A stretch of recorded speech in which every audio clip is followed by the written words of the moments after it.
झारखंड जिला पलामू से कृष्ण कुमार पाठक जी हैं, जिन्होंने बड़ा सुंदर प्रश्न किया हुआ है। वे कह रहे हैं, क्या स्त्रियों, शूद्रों, अनुपनीतों को अनुष्ठान आदि में आहुति प्रदान करना चाहिए? उनका यज्ञ आदि में आहुति डालना शास्त्रीय है या अशास्त्रीय है, ये जानकारी देने का कष्ट करें। ये इनका प्रश्न है। बहुत से लोगों का ये प्रश्न है। प्रायः आजकल समस्त वैदिक कर्म करने वालों में से बहुत से ही कुछ ऐसे लोग हैं, बहुत से ऐसे ही पंडित बचे हुए हैं जो माता बहनों से हवन नहीं कराते हैं। अन्यथा किसी न किसी लोभ में पड़ करके वे विप्र लोग, ये पांडित्य करने वाले धन लोलुप लोग, और स्त्रियों से, महिलाओं से हवन करा करके और धर्म को, उनको और स्वयं अपने आप को जो है पाप का भागी बना रहे हैं। ऐसा बिल्कुल नहीं करना चाहिए। देखिए शास्त्र क्या कहते हैं।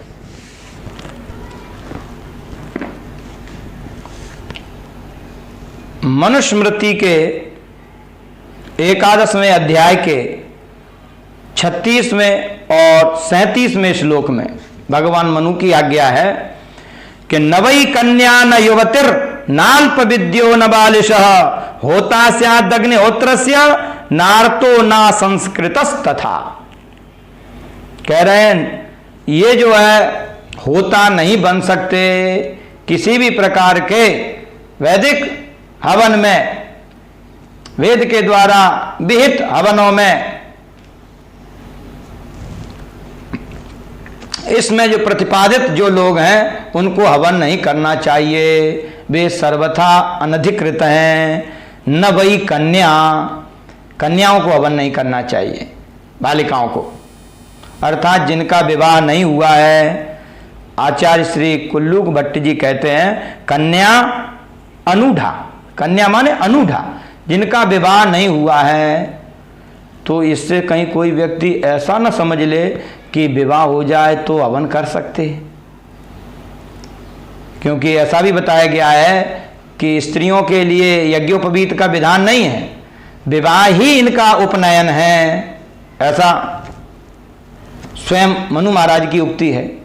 तो विवाह होने के बाद क्या ये हवन में अधिकृत हो जाएंगी? तब आगे कहते हैं न युवतिर, अरे भाई युवती, युवती माने आचार्य कुल्लूक जी क्या अर्थ करते हैं? ऊढ़ाप तरुणी, जो विवाह हो गया है या और भी है तरुणी अवस्था में, कोई भी विवाहिता, अविवाहिता, विधवा आदि कोई भी है, वो हवन में अनधिकृत है। नाल्प विद्या, अल्प विद्या वाला, भले ही जिनका यज्ञोपवीत आदि हो गया है, अभी वो अल्प विद्या है, पढ़ा लिखा नहीं है, जानता नहीं है कुछ, अनध्यायी है, वेदादि का सम्यक रूप से अध्ययन नहीं किया है, वे भी हवन में, यज्ञ में अनधिकृत हैं। जो मूर्ख हैं, व्याध्यादि से पीड़ित हैं, और जो अनुपनीत हैं। क्या अर्थ किया हुआ है? अल्पाध्याय मूर्ख व्याध्यादि पीड़ितानुपनीता,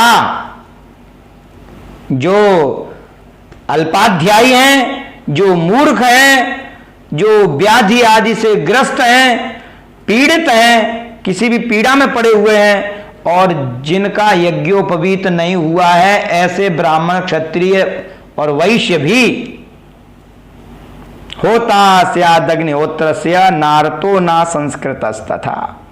और आर्त, किसी भी आर्त पड़ा हुआ, कोई भी भय बेहुला आदि किसी भी कष्ट में पड़ा हुआ व्यक्ति, और असंस्कृत माने अनुपनीत, ये बता ही दिया गया, जिसका उपनयन नहीं हुआ उसको असंस्कृत कहते हैं। वे किसी भी प्रकार के हवन करने में अधिकारी नहीं हैं, ये कह रहे हैं।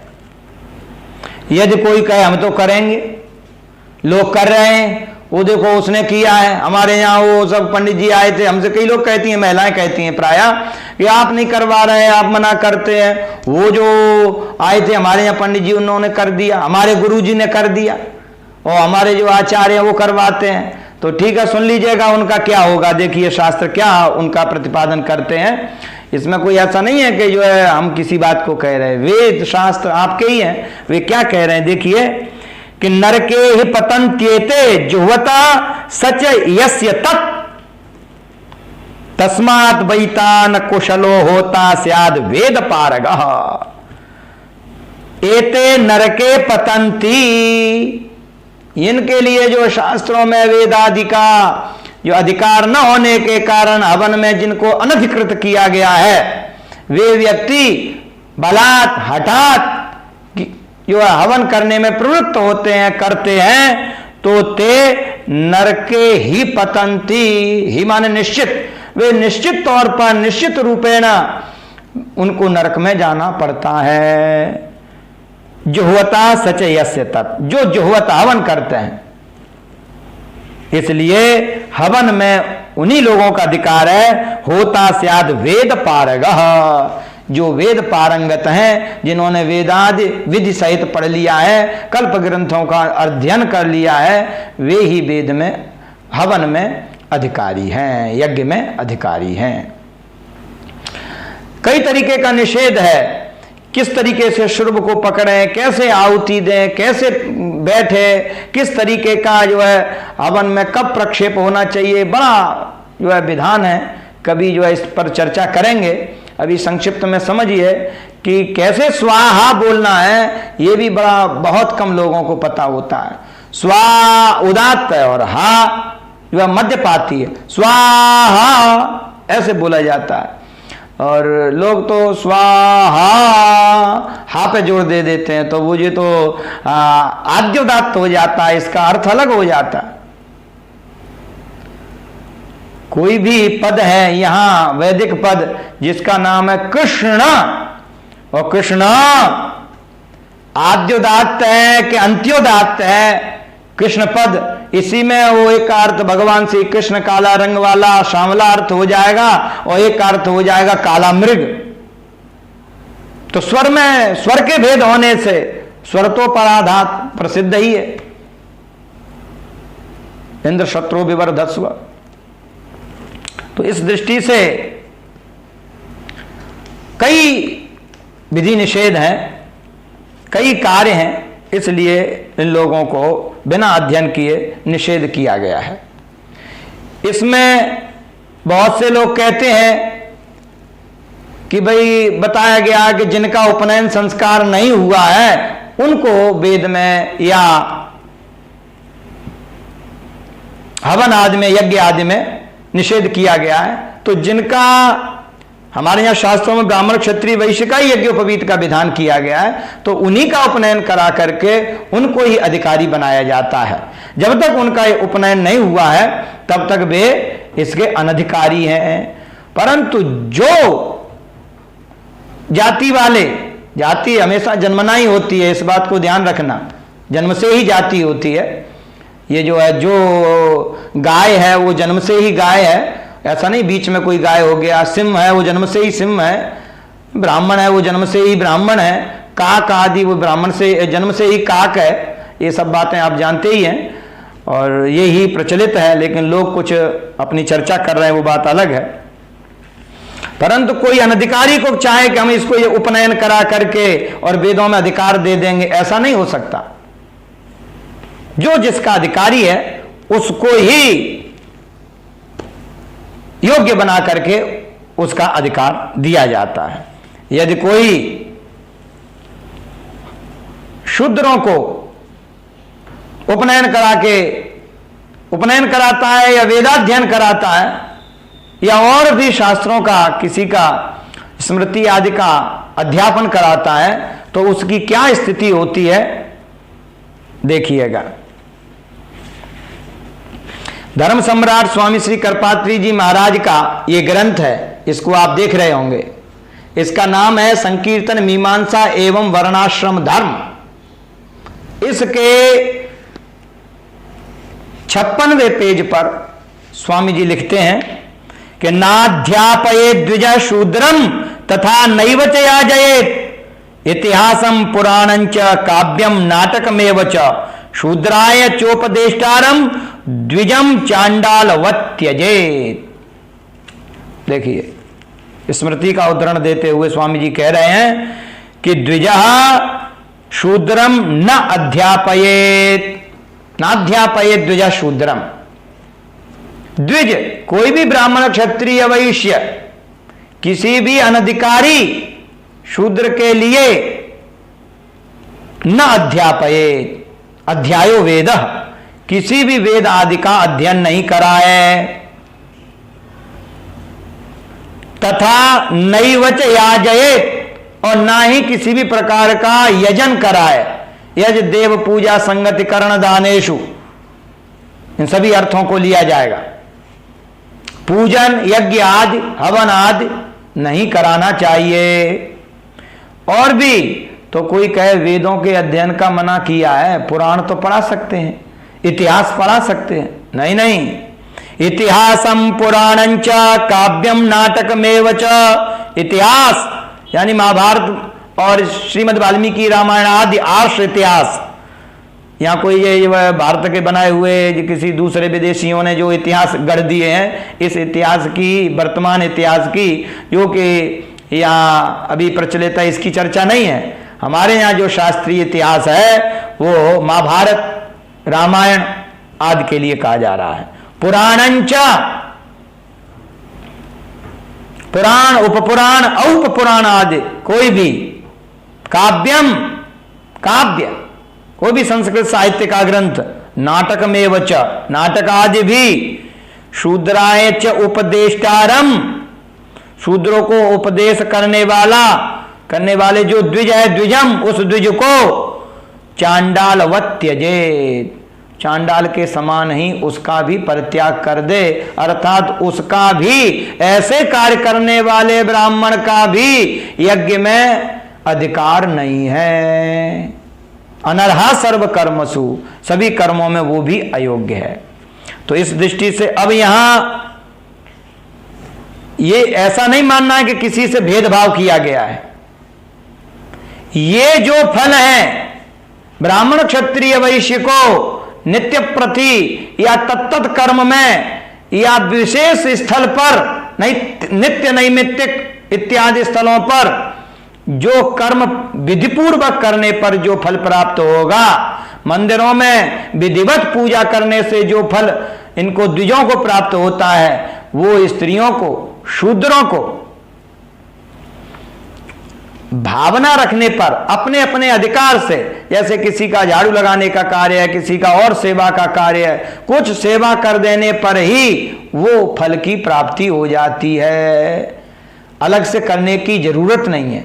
ऐसा नहीं है कि आपके लिए कोई हे दृष्टि से, कोई गलत भावना से उनको निषेध किया गया है। नहीं नहीं, ये कंसेशन दिया गया है कि आपको वैसे ही प्राप्त हो जाएगा जो फल, जो गति, जो स्थिति ब्राह्मणों को संध्या स्नानम जपश्चैव देवतानां च पूजनम वैश्वदेवम तथा तिथ्यम षट्कर्माणि दिने दिने, इस प्रकार पूरे विधिवत षट्कर्मों का संपादन करने के बाद और पूजन इत्यादि करने पर जो गति स्थिति फल की प्राप्ति होगी, वही फल की प्राप्ति शूद्रों को केवल शिखर के ध्वज दर्शन मात्र से प्राप्त हो जाती है। अर्थात मंदिर में, किसी भी मंदिर में अंदर जाने की जरूरत नहीं है, पूजा करने की, स्नान सवेरे से करके संध्या बंदन करने की आवश्यकता नहीं है। केवल ये लोग मंदिर के शिखर पे लगे हुए ध्वज का, यानी ये तो किलोमीटरों दूर से मंदिर के शिखर का ध्वज का दर्शन हो जाता है, करने मात्र से ही वो फल मिल जाएगा जो ये लोग सुबह 4 बजे उठ करके इन सत्कर्मों का संपादन करके वो प्राप्त करेंगे। तो ये क्यों दिया गया है कि वो छोटा है, छोटा भाई है, छोटे के लिए कुछ विशेष कंसेशन दिया जाता है। तो ये कंसेशन, ये जो है आरक्षण शास्त्रों ने पहले से ही प्रतिपादित कर रखा है। इसको ऐसा नहीं मानना है कि उनके लिए नहीं है, उन्हें करने की आवश्यकता नहीं है, उन्हें वही फल पहले ही प्राप्त हो जाएगा। शास्त्र ऐसा नहीं है, ध्यान दीजिए, कि वेदों में धर्म कहा गया, बड़ी सूक्ष्म बात है, ध्यान देंगे तो समझ में आएगी। ऐसा नहीं है कि वेदों में धर्म की बात कही जाती है, अधर्म के लिए निषेध किया जाता है। धर्म सम्राट स्वामी श्री कृपात्री जी महाराज के शब्दों में ऐसा नहीं है कि वेदों में धर्म का प्रतिपादन किया जाता है। तो बोले वेद जो कहते हैं वही धर्म है। वेदों में धर्म कहा जाता है ऐसा नहीं है, वेद जो कहते हैं वही धर्म है। इस बात में सूक्ष्म अंतर है, इसको जो है मनन करने पर आप प्राप्त कर सकते हैं कि वेद जो कहते हैं वही धर्म है। किसी की भावना या कोई ऐसी बात नहीं है कि वही जो है वेद धर्म की ही बात कहते हैं, तो वो रोज धर्म की बात कहते, हो सकता कहीं नहीं कही हो ना, जो कहते वही धर्म है। देखिए ये बात निश्चित है कि जो ब्राह्मण हैं, जो वैदिक है, जो आचार्य हैं, जो अधिकारियों को वेदाध्ययन कराते हैं, उनकी भी तो मां स्त्री हैं। उनकी मां स्त्री नहीं है, उनकी मां भी स्त्री है, जिनका वो वैदिक ब्राह्मण विधिवत भगवती पराम्बरा जगदम्बा दुर्गा के समान उनका अर्चन भी करता है और उसे वही फल मिलता है, क्योंकि मां में और भगवती में कोई अंतर नहीं है। हमारे यहां मातृदेवो भव, तैत्तिरीय उपनिषद कहता है इस बात को। तो ये जो है उनका विधिवत पूजन कर रहे हैं, षोडशोपचार से पूजन करने का, माता का पूजन करने का विधान है, और सभी देवों में सबसे श्रेष्ठा वो उसकी माता है, उसका वो अध्ययन पूजन विधिवत करते हैं, प्रणाम करते हैं। लेकिन वेदों में प्रतिपादित न होने के कारण वे अपनी जिसने अपने वेदज्ञ पुत्रों को जन्म दिया है, वे ही वेदज्ञ पुत्र माता के कहने पर भी, वेदों के निषिद्ध होने पर अपनी माता से हवन नहीं करा सकते। क्योंकि माता का पूजन करना किसने कहा कि माता का पूजन करने से वही फल होता है जो ईश्वर का फल है, और जीव का परम कर्तव्य है अपनी माता की सेवा करना। ये किसने कहा? किसी के मन की उपज की बात नहीं है, ये वेदों ने कहा है, क्योंकि वेद प्रणहितो धर्म, वेदों ने इसका प्रतिपादन किया है। और वे ही वेद ये कहते हैं कि नहीं, ये हवन में अधिकृता नहीं है। तो वे ही आचार्य जिनका माता के समान, भगवती के समान पूजन बंदन अर्चन और उनकी प्रत्येक आज्ञा का पालन करते हैं, परंतु वे जो है हवन नहीं करा सकते, वेद मंत्रों से माता के द्वारा अर्चन नहीं करा सकते, अपने शालग्राम या शिवलिंग का स्पर्श माता को नहीं करा सकते। तो ऐसा नहीं है कि ये निषेध कर दिया गया। जो व्यक्ति अपने को आराध्या माता मानना है उसके लिए भी तो ये बात हम कह रहे हैं। जैसे मैं इस बात को कह रहा हूं तो मैं अपनी माता से हवन नहीं करा सकता, जबकि मैं उनको भगवती समान मान करके उनका अर्चन बंदन पूजन करता हूं।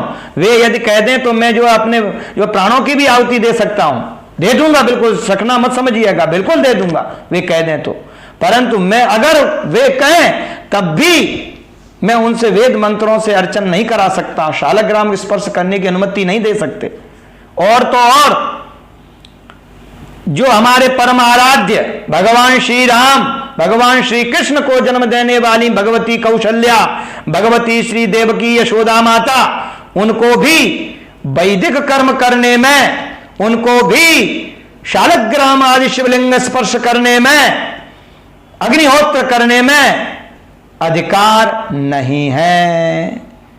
तो इस बात में कि कोई व्यक्ति हे दृष्टि से न लेवे और ना ही किसी को छोटा समझे, ये बात जो है शास्त्र की है। शास्त्र का अनुशीलन परिपालन करने में ही हम सबकी भलाई है। शास्त्र में बिना पक्षपात से बात की गई है, किसी दल विशेष को, किसी जाति विशेष के लिए कोई बात नहीं है, सब उनके लिए समान है और सबके लिए जो आज्ञा है उसका जो पालन करता है उसी में उसका परम कल्याण है। अपने अपने वर्ण आश्रम धर्म का विधिवत परिपालन करने में ही हम सबका कल्याण है। पर धर्मो भयावह, ये जो है दूसरे वर्ण आश्रम धर्म के किसी दूसरे व्यक्ति का धर्म पालन करना भयावह है। ये श्लोक की व्याख्या में भी ये समझ लेना चाहिए। पर धर्म से कुछ लोग मुस्लिम धर्म, यहूदी धर्म, बौद्ध धर्म, चारवाक धर्म और ये जो है अन्य धर्मों की परिकल्पना करते हैं। ये धर्म ही नहीं है हमारे यहाँ। ये भगवान श्री कृष्ण ने जब ये बात कही थी तब क्या ये धर्म थे? क्या इनको वैदिक सनातनी लोग धर्म मानते हैं? यहां कहने का तात्पर्य यही है कि अगर कोई ब्राह्मण वैश्य धर्म का, वैश्य ब्राह्मण धर्म का, शूद्र ब्राह्मण धर्म का और जो गृहस्थ ब्रह्मचारी धर्म का, ब्रह्मचारी सन्यासी धर्म का, अर्थात अपने वर्ण और आश्रम के धर्म को छोड़ करके और जहां भी कोई भी आतुर आदि अवस्था में जिनका विधान है उनको भी उल्लंघन करके अन्य वर्ण आश्रम धर्म का पालन करता है, अन्य वर्ण आश्रम के धर्म का पालन करता है, तो भगवान श्री कृष्ण कहते हैं भयावह, पर धर्मो भयावह। वो नहीं मानना है अपने वर्ण आश्रम के धर्म का जितना भी निषिद्ध परित्याग पूर्वक और विधि का जितना परिपालन हो जाए वो ही कल्याणकारी है। ऐसा हमारे शास्त्रों में हमारे आचार्यों ने और गुरुजनों ने हमको समझाया है। हर हर महादेव।